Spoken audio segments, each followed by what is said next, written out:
Hi, good morning. It is chilly in here. That's why I got my coffee. So I'm in Portland, Oregon still. And something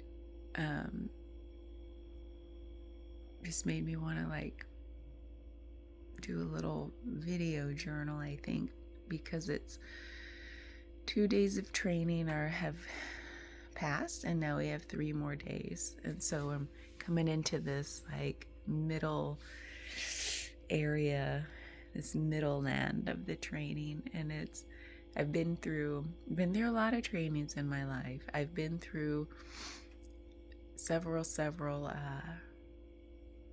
modules of trauma healing training. So not my first rodeo. I know how this goes, and we never know how this goes. We just don't. And this is the third module of this particular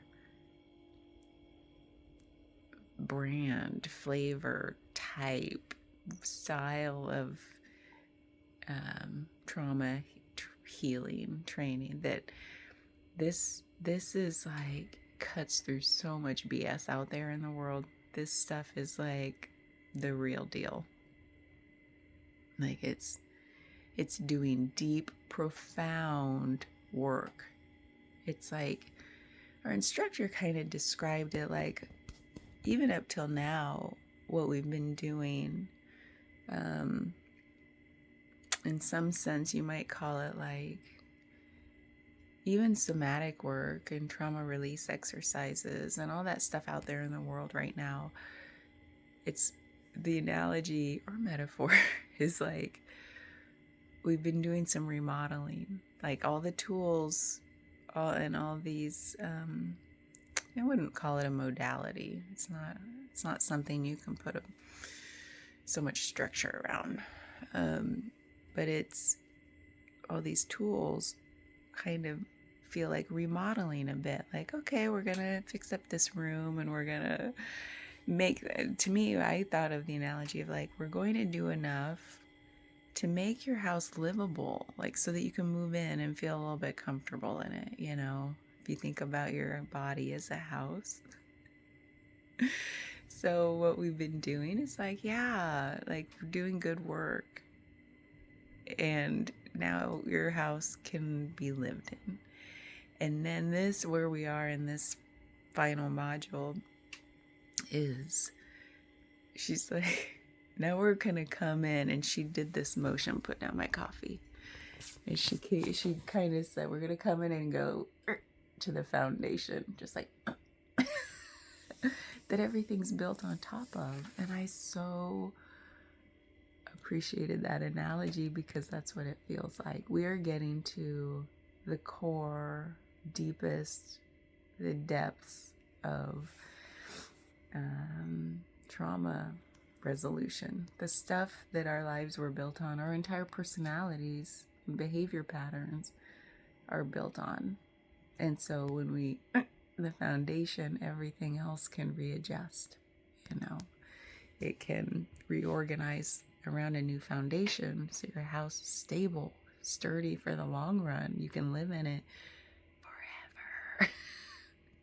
So that's just sort of what it feels like. And so coming into the middle ground of this training feels knowing how this goes, it is deeply, it's hard to describe. I almost said exhausting and restorative at the same time. The pieces of work we do, because there's really no other way to describe it. When we're with somebody, we're work's getting done, so it's a piece of work, and then it needs time to integrate, right? The whole system has to recalibrate around this, adjustment that's been made at the deepest levels, foundational levels. And man, I just want to sleep, because we're doing this on each other, I love it so much. And it's whoosh, last night, the last 2 nights, I got sleep and it felt so good. So yeah, restorative. And then things still take time to integrate. Like, it's weird how one way to describe kind of like complex trauma, like if this is developmental trauma going back to when you were a child, your earliest years, it's like our whole organism was built with traumatic experiences and unresolved trauma as a foundation. So of course, it's the water we swim in. We can't see a world without that filter, right? So, but we know we've never felt right in the world either, but we don't know what it should feel like. We kind of heard stories, we kind of look at other people and say, yeah, how do they move through the world so easily? Or they don't seem so like full of doubt. It could show up so many ways, but it's like the filter, it's like the goggles we can't take off. Well, this stuff helps take the goggles off. It's another analogy. So it's like unpredictable in that way, how we might feel when we do this work. So it's going to be just self-care is of vital importance, literally vital. Like, it's needed because our whole organism is like finding a new normal through all this. And then when that happens, that old stuff just falls away, almost like it was never there, but we feel a sense of relief and ease, and wow, my filters have been cleaned a little bit each time along the way. Sometimes it's like the whole frickin' goggles come off. And that's the unpredictable part, is like, okay, what's showing up right here, right now? That's what we work with. You might have a whole story, I have a whole story, and then you get on the table and it's like, well, that's not really what's here right now. This other thing's here, and we got to deal with that first. It's begging to be dealt with. And then when we deal with that, it's freaking unpredictably amazing what's ready next. That's the unpredictable part, but we show up, the client shows up, the practitioner shows up, and we hold this space together and do the work. And the work is hard to describe. And that's why I think something in me halfway through this training, I'm halfway through today, I'll be halfway through the training. And we're getting to some really profound stuff. And so like part of me was like, okay, just talk about this, because I don't know yet how to best describe this to clients, potential clients who could really benefit from this, who are ready. Not everyone's ready. Not everyone recognizes that they're wearing these filters because of unresolved trauma. It's just the waters we swim in. I'm one of those people. I know what that feels like. 48 years now. Like, it's 45 years maybe. So it's like, I could totally empathize with that. And so it's not something I'm gonna just be like, hey, everybody who might need this is what it's all about, blah blah blah, come find me. No. That feels somehow like, yeah, I want people to know it's available, but it doesn't feel like an advertising thing, and certainly not blasting my community with it. It doesn't feel authentic. It feels like, I don't know, it feels like I want to maybe put some feelers out, hold a little informational workshop thing, where people can come and just hear about it organically a little bit, see if it's for them. Maybe even find a friend who I can do a little friendly demo on in front of people and say, this is kind of what it looks like, because it's all about safety and getting this word out to people.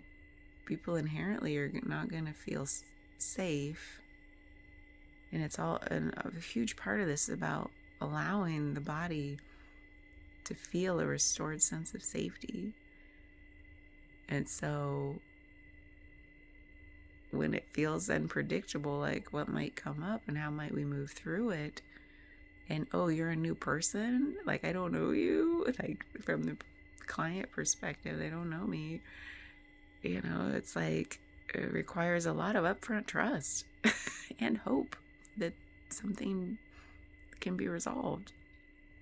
So, and a lot of people, self included, I was kind of without hope. I just didn't know there would be a different way to exist in my body, you know.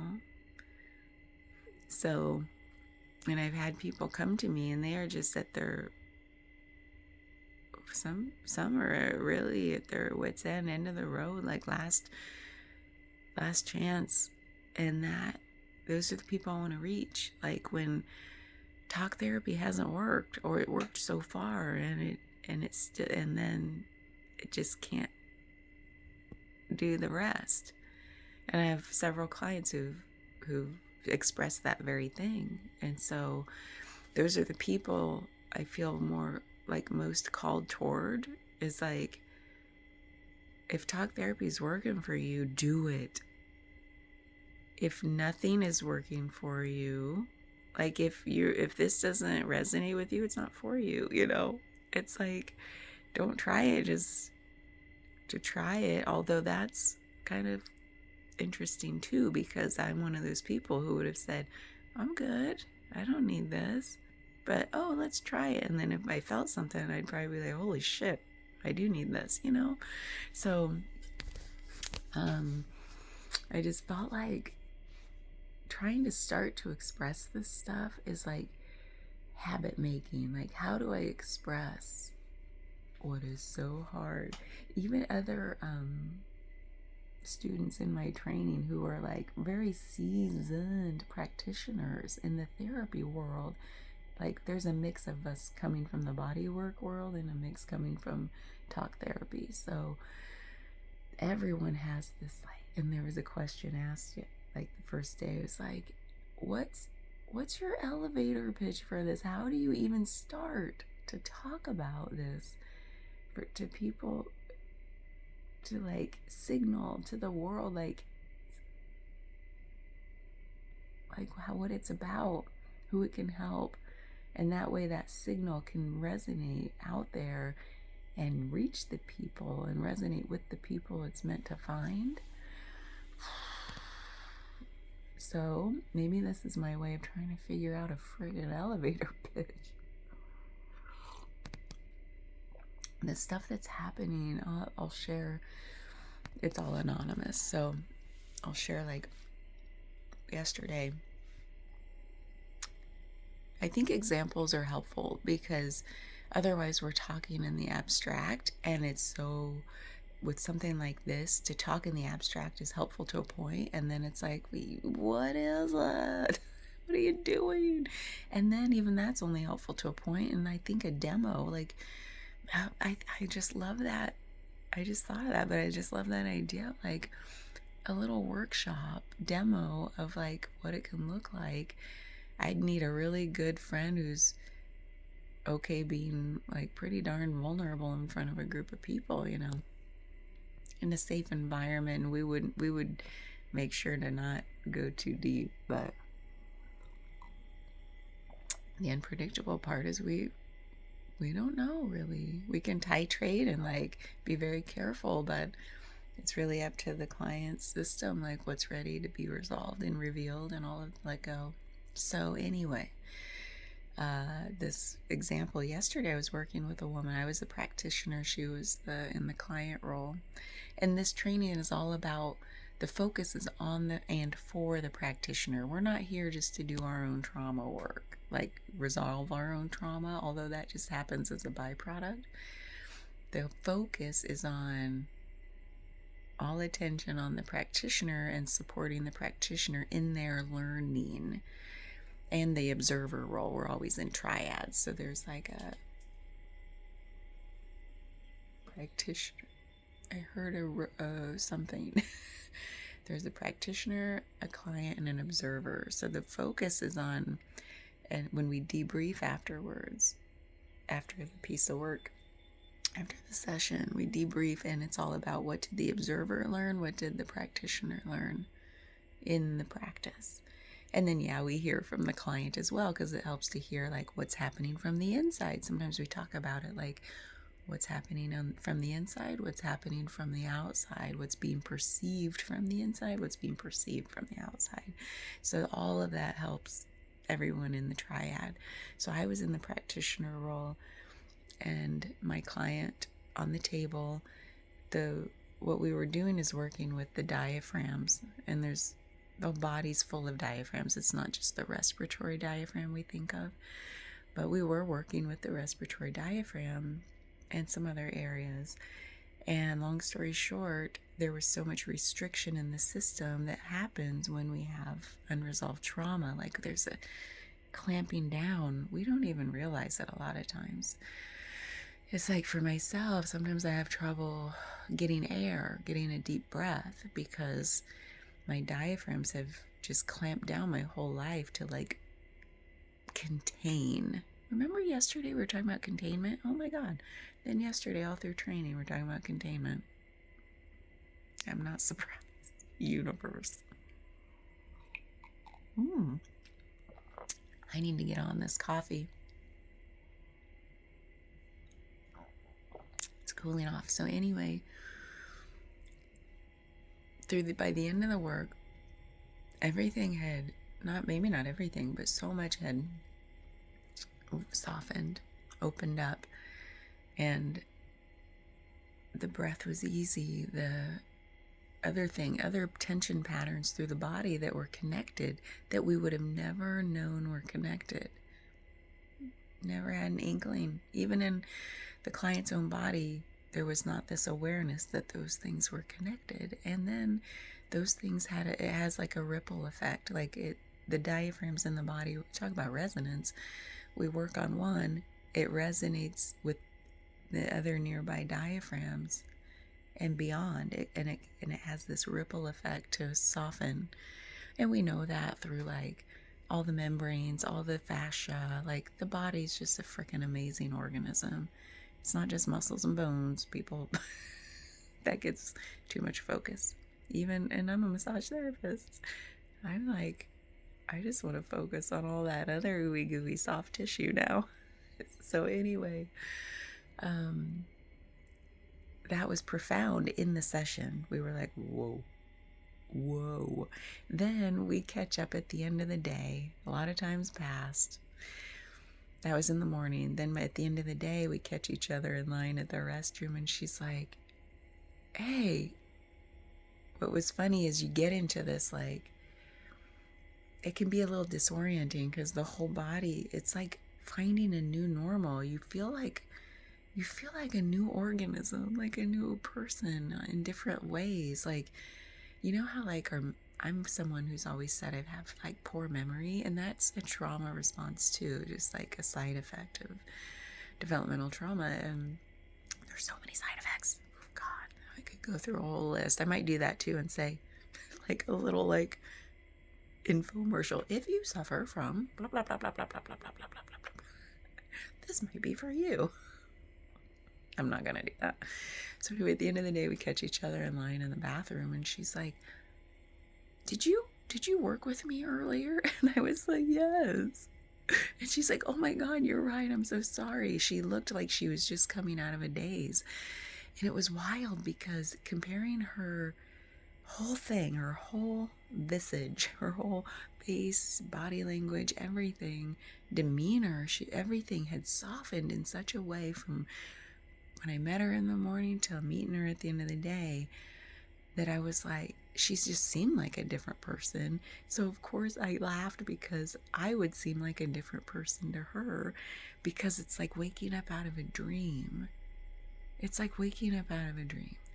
And so we giggled. She's like, oh yeah, of course. She's like, she shared with me that in her last practice session, they were working on something different. She was again the body on the table, as we say sometimes, the client.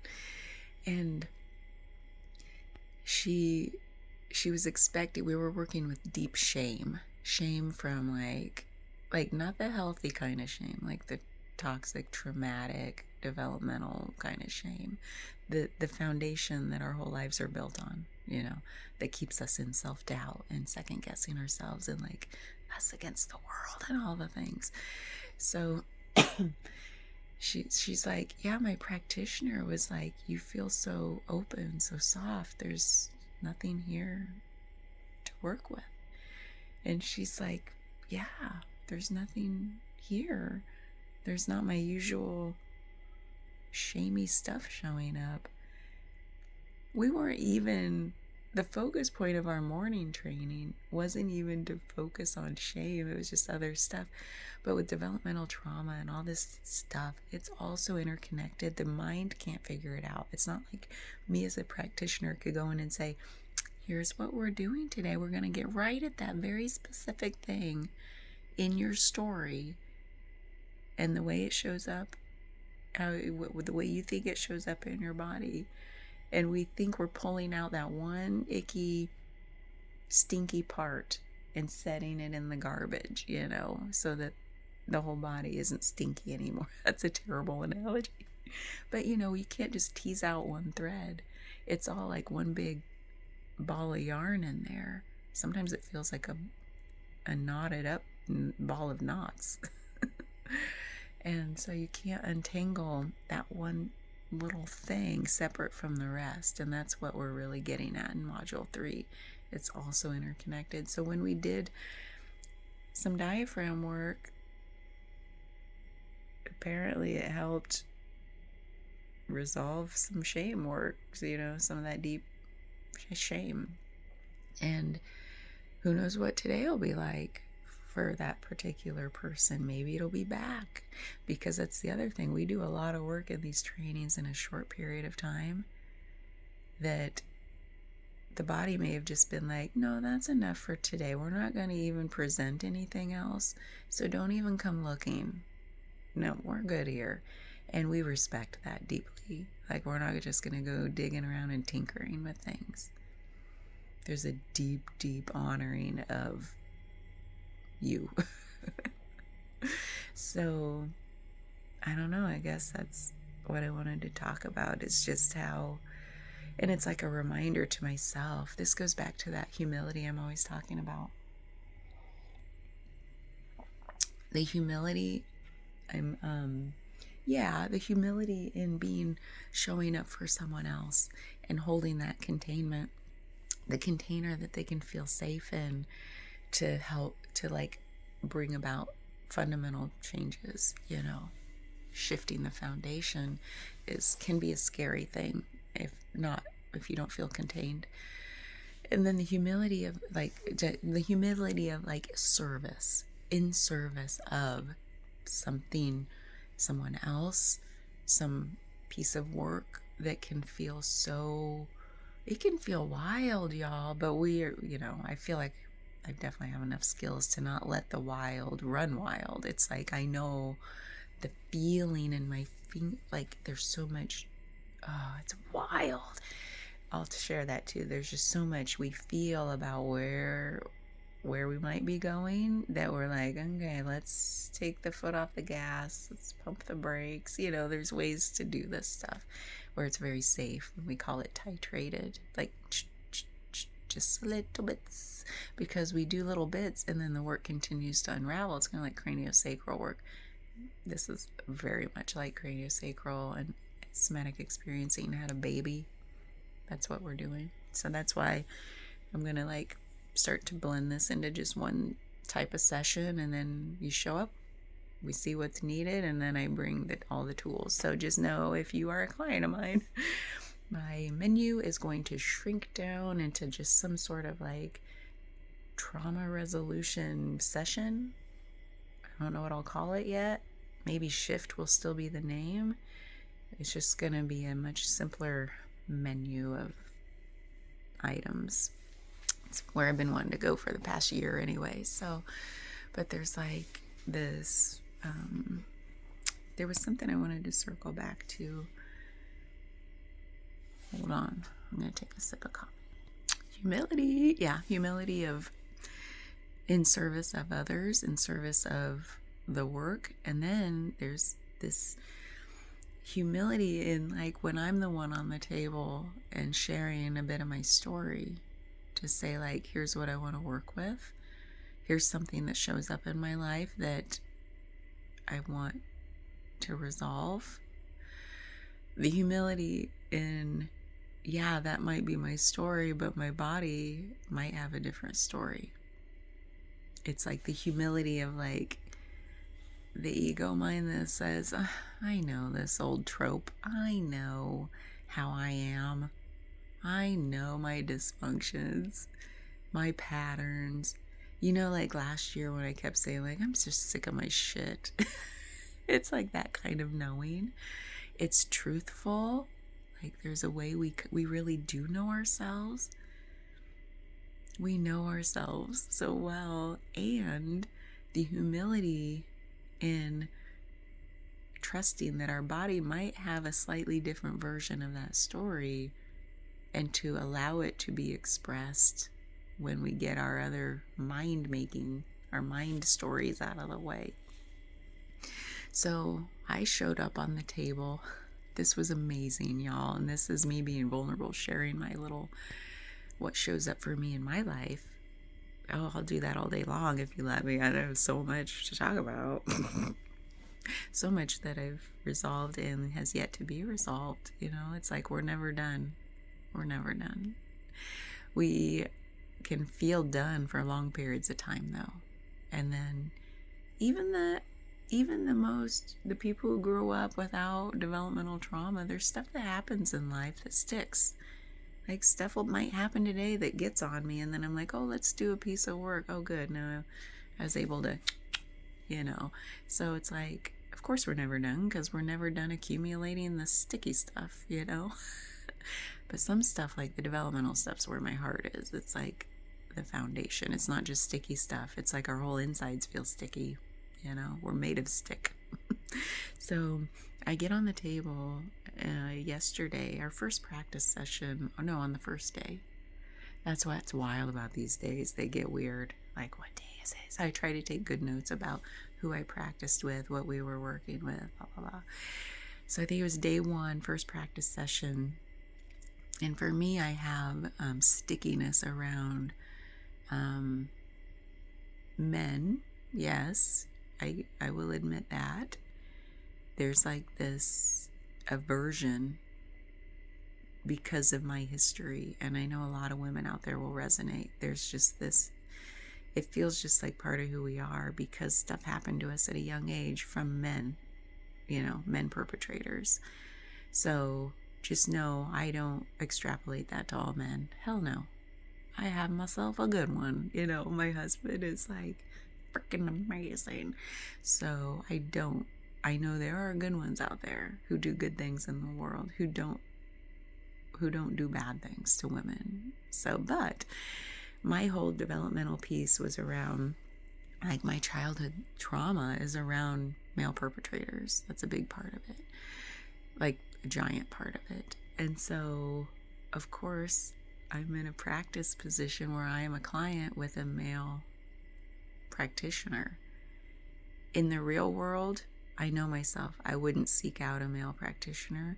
Yet, in these trainings, I've had some of the most amazing, just present, empathetic, compassionate containment from male practitioners.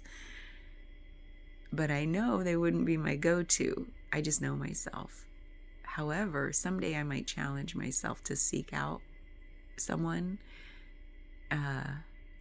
I might do that as like when you want to push past an edge you have, like a block, in a safe way when you're ready. There may be a point where I feel like, I want to do that. But so far, I feel drawn to the female practitioners right now. So I'm just being honest about, like, I know this is what people deal with. It's like why I would never go to a male OBGYN. Why?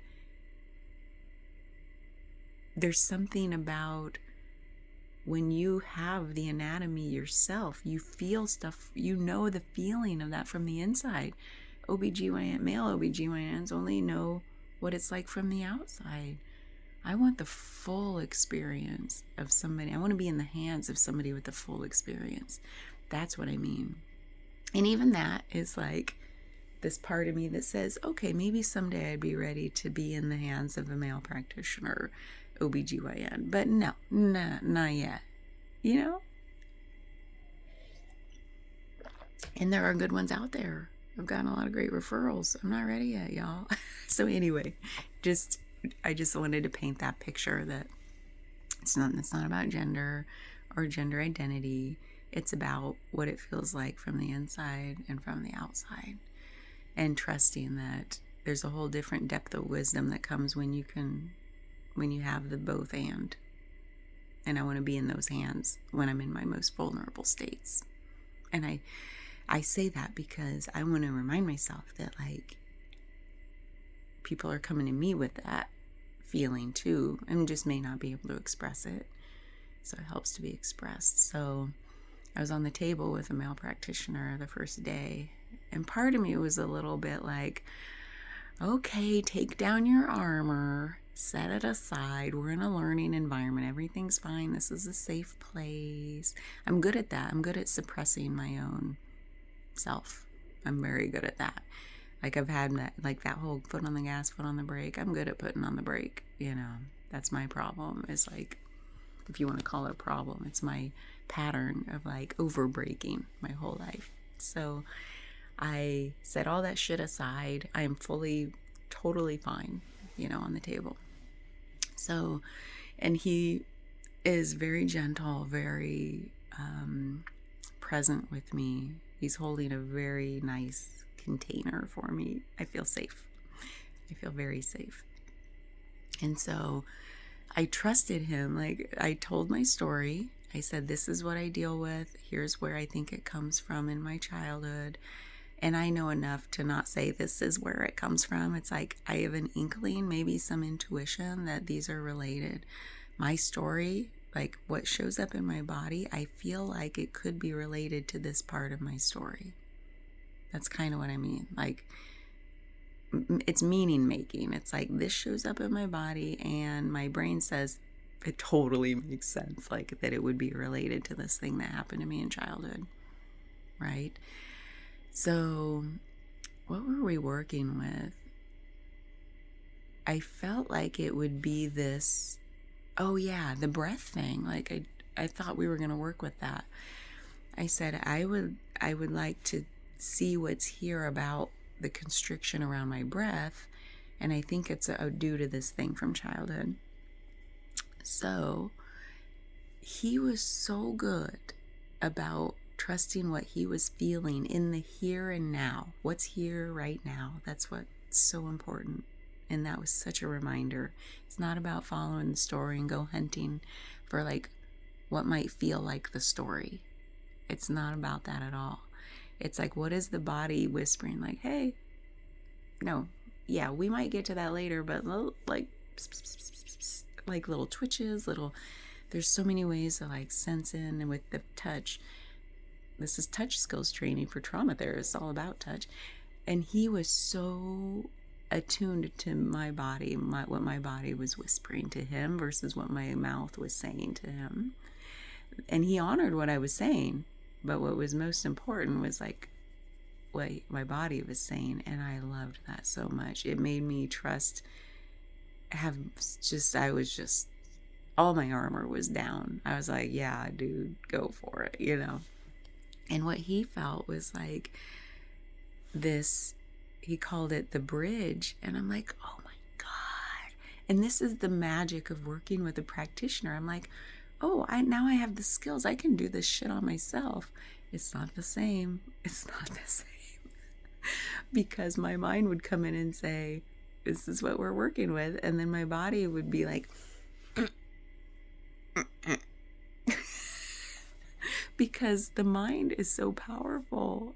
It overrides the body all the time, doesn't it? Like I said, puts the brake on, suppresses. And so he was like, he had his hand under like my kind of where my kidney is, and yeah, we were kind of doing a kidney hold because the kidney adrenal is like where the stress hormones, you know, emanate from, and so there's so much there when our body is in a like chronic stress conditions. Like we can feel what the kidney's doing. Is it like hiding up under the rib cage, or is it soft and warm and spread out into the palm of our hand, peeking out from the rib cage, going, "Oh, I can rest." Dude, this isn't woo-woo stuff. This is like, we feel it. We feel what the body's doing.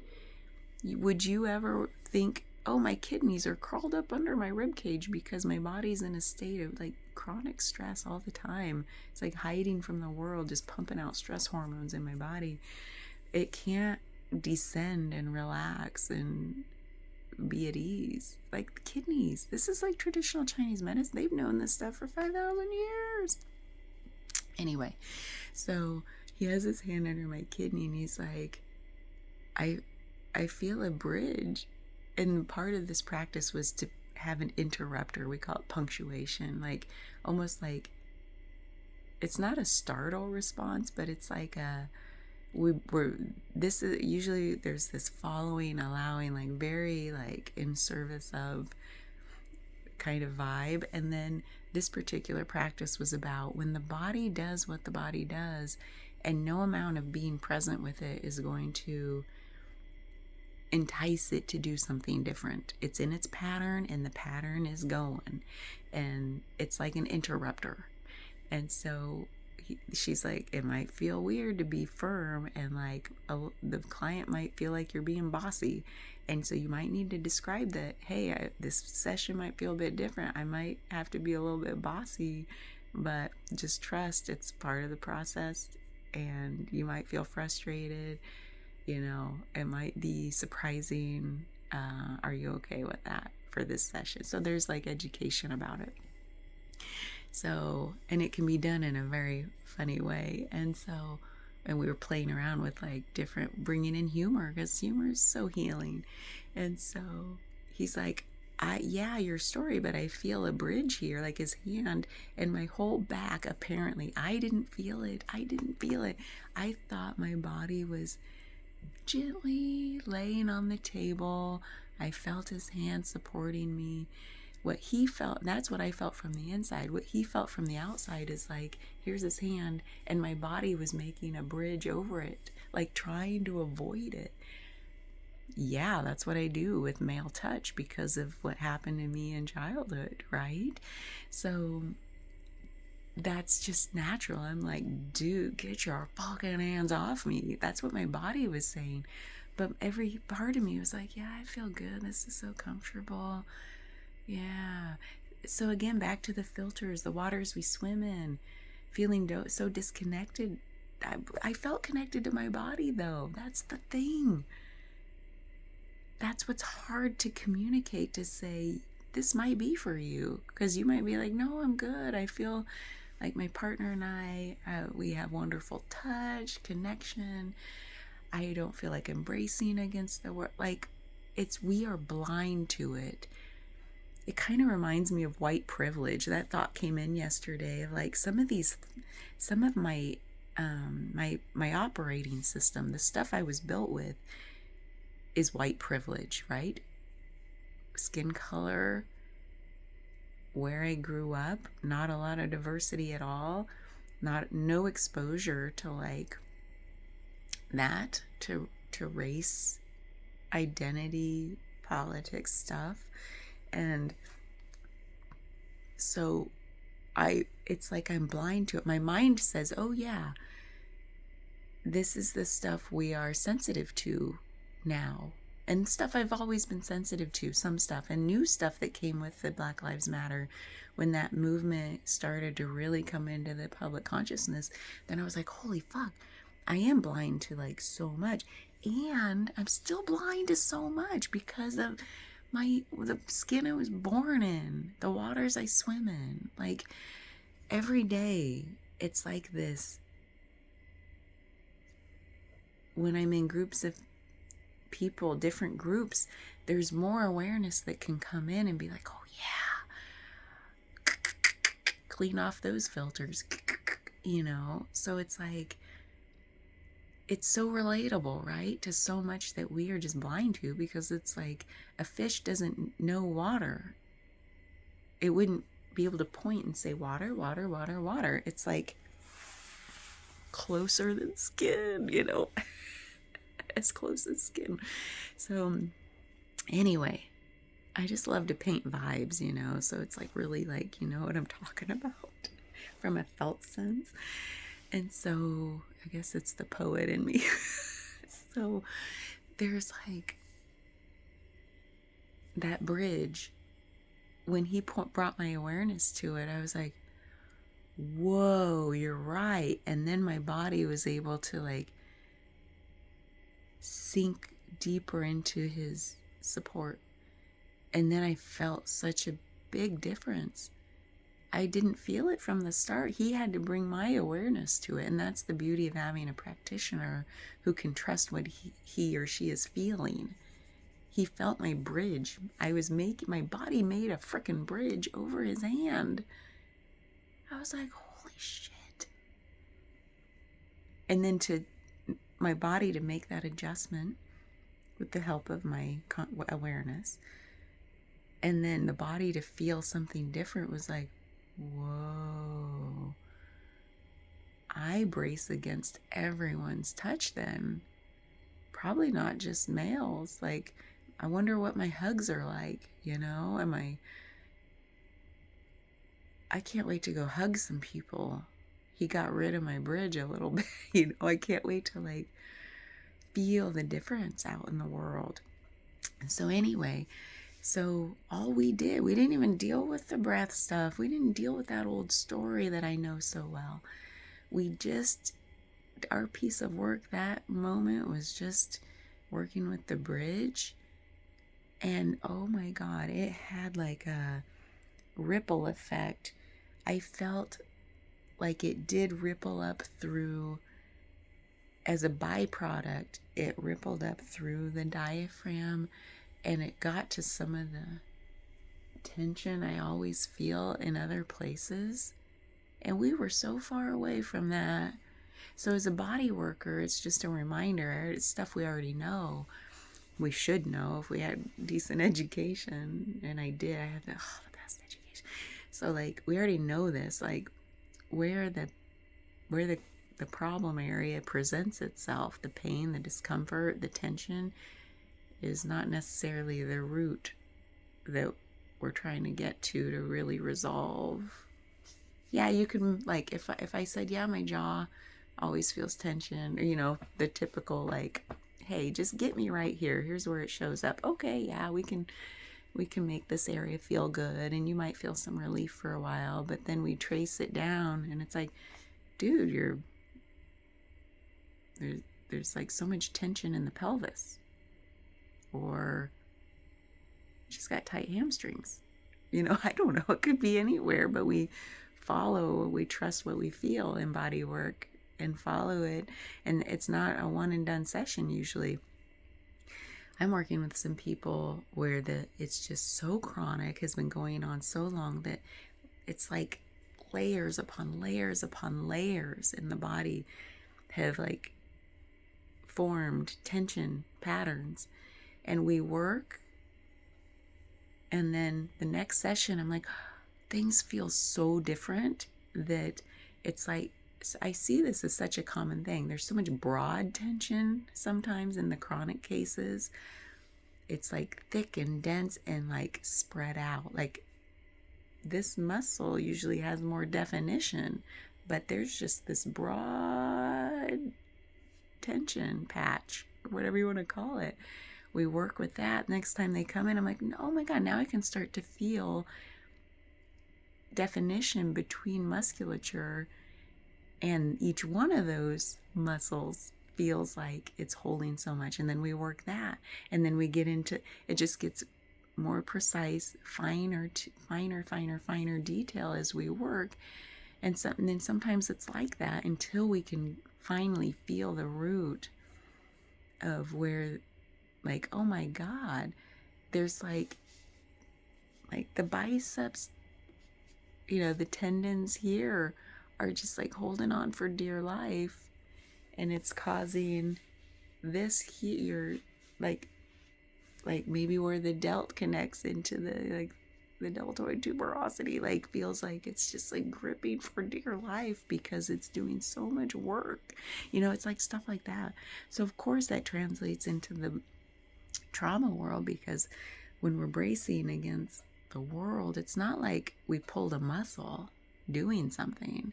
It's like my diaphragm feels like it's just like, my guts might feel like they're just, it slows down my digestion. We had someone in a demo yesterday who, it was like totally silent, cold. She felt like, and other practitioners have said, I sense this like cold, there's like a cold feeling, sensation from the abdomen, like it has gone silent. There's no peristalsis, like the organs are silent. They're not doing the stuff of digestion. Like so many digestive issues, autoimmune diseases, chronic fatigue, fibromyalgia, all this stuff. There's so much that can be helped with like this type of work. I can't even tell you, like there's so many profound demos already where somebody, like people in class, so the instructor could be showing real time. It's like we watch a real demo. It's like massage school. You watch a demo on a real body with a real situation, a real story, a real history, and we see it transform before our eyes. It's wild.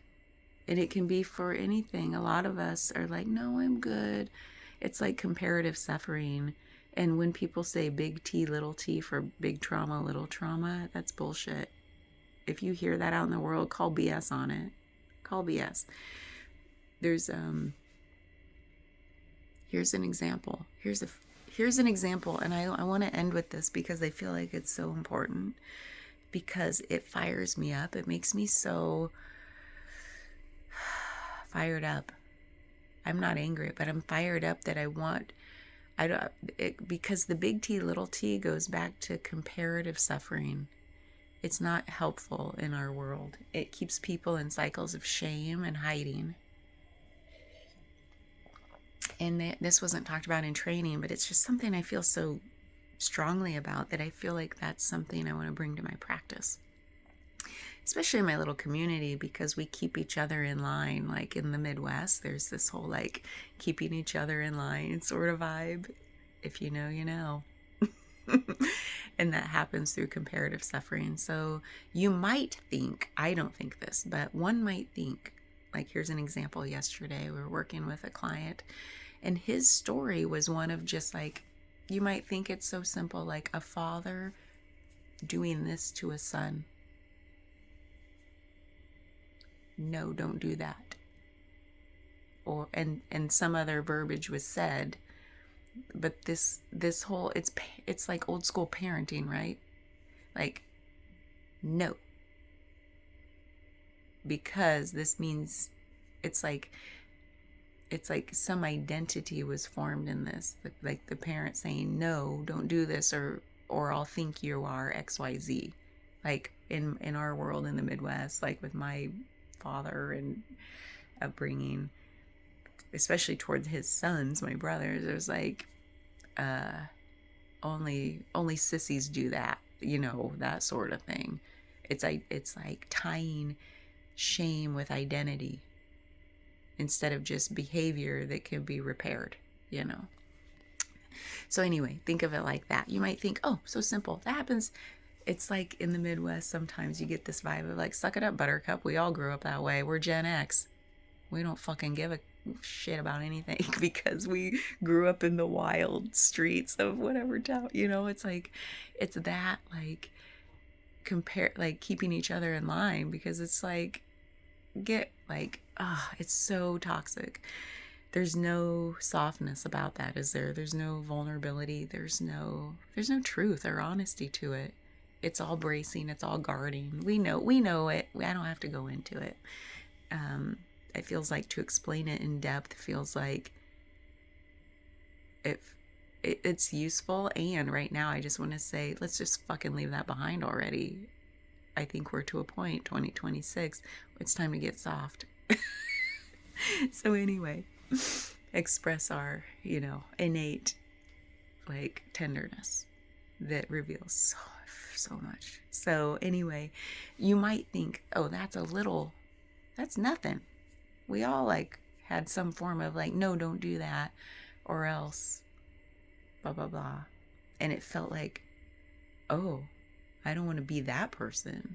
So we tie that shaming motion and words to, like, identity.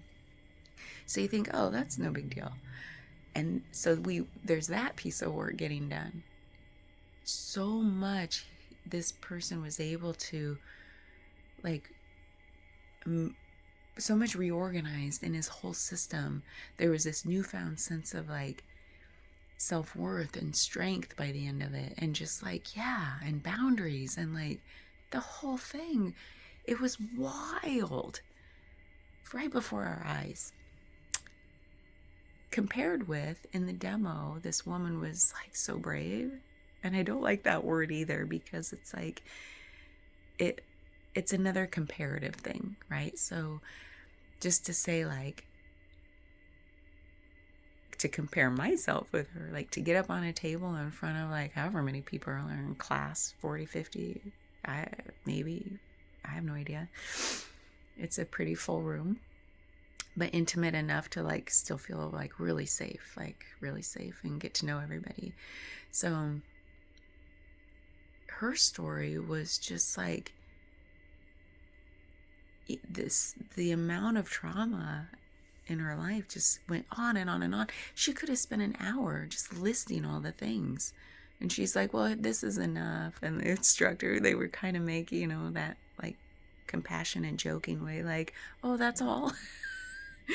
They were just like, and there was just this, like, heartbreaking, like, laughter of compassion from everybody. Just, like, because I just want to cry for her. But there was, like, human trafficking, kidnapping, near-death experiences, motor vehicle accidents, pick any one of those things. Oh my fucking God. Like, the list went on. And sexual trauma, medical trauma, like when no one's giving you anesthetic and saying, suck it up, buttercup, that sort of thing. And, like, pick a category. She had it all. And she was there. She has a service dog. I have no idea. It's not my story, not my place to ask, but, like, she's there with a service animal too. And that seemed to provide so much comfort, for all of us. Like, just looking at that dog, it was like So then I went on this whole thing in my mind, like, how do these dogs get trained to be so good? They're better than humans at, like, being there for each other, for us. So anyway, and then what? Just a little, so titrated, just a little bit, because she's holding so much. And that had a ripple effect right before our eyes. So you might think, like, that something so minor, and then, like, a lifetime of trauma, like any one of those things, you'd be like, oh. And then all of the things, you're like, I'm broken. I broke. I'm gonna cry. Like, no, like, no one should have to. Gotta get out, pull back. Woo. So anyway, like, you can't compare big T and little t. The effects of the resolution, no matter what scale, allow us to transform into who we started out as and who we were always meant to be in the world before all this shit got stuck to us. It's just like, and before our foundations got built on top of, like, everything got built on top of that traumatic event. And so, wow, big T, little t's gotta go. Like, it's bullshit. So, and I've already known that, and I've already heard like very, very seasoned trauma practitioners talk about that. It's not a thing. It's not a thing. But I think sometimes people think it's useful to like delineate between, like, without having to go into specific examples, you know, like you might think the woman I just talked about was like big T, like giant T, like a page of capital T's. And then this other person I talked about with the, you know, would be little T, just one little T over there in the corner. You know, you might think of it like to explain it that way might be useful instead of like real examples, but it's bullshit. In the body, it's bullshit. So I just want to express that because I think some people would hear about trauma work and be like, I don't need that. I'm good. I know who I am. so many not people, not specific people, but the vibe of even just like people who I've grown up with, people who I'm around now, people like the type of people of a certain age or of a certain gender, or like there's just so many themes, like the armoring up, the defensiveness, you know, a lot of us are armored up and defensive in the world, like just so judgy or defensive against stuff. Pick a topic, you know, it's like to not, you know, just there's not a softness about anything. There's a knowing, like, oh, I know this, or like it could be anything, you know. And so there's this like, oh, I don't need that. That's not for me. Okay, well maybe it's not. It's not for everyone. And I do still feel like it's one of those things that you have to be called, or it's like, I'll try anything. I've tried everything else and nothing's done the thing, gotten to the core. You know, it might be that kind of thing, that kind of vibe. It's not for everyone. And so I wanted to talk about big T, little T, because somebody out there might be like, oh, well, yeah, something like that happened to me in childhood. It was actually, or maybe I had an alcoholic parent and I was the one who always had to make dinner, you know, for me and my little sister. So it could be anything. But you're like, yeah, I sucked it up, Buttercup, and it made me stronger, and I'm glad for it. There's a lot of work that could be done there to help you just feel like sometimes you do want to just take off the armor and put it in the closet for a little bit, you know, and be who you know is deep, somewhere deep in there, who's like gasping for air, who wants to be like authentic in the world or whatever. So anyway, we're almost at an hour. I don't even know if I'll post this.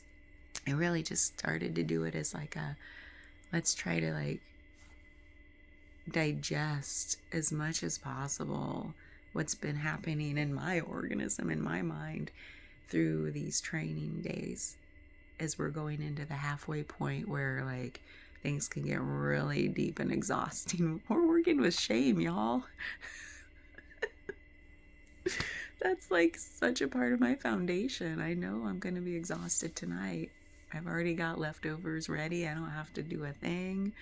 This is all about self-care too. So just, yeah, if any of this resonates with you, will you please reach out to me? I'm thinking of like I said, like I already feel really skilled at the work, thankfully to the amazing trainings that I've been through the last few years. It's just, I'm trying to come up with ways to reach people, maybe that, like, to reach the people that this will resonate with. So if this resonates, please reach out to me and let me know what parts resonated. It really helps. And like maybe I was even thinking of like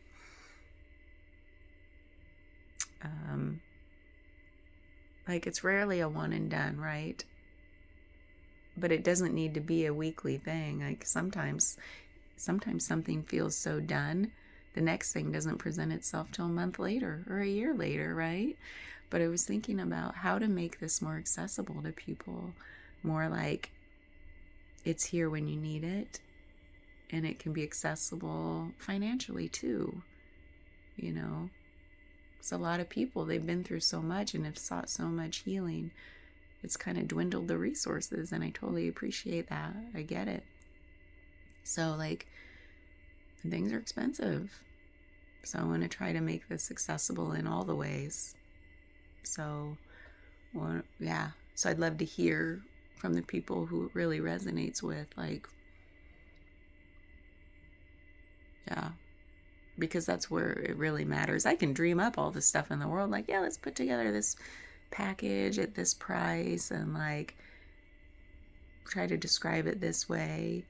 But it's like hearing from people directly to say, oh, that's the part that really resonated. That's what made me realize, oh, maybe this could be useful. So, yeah, thank you. Bye.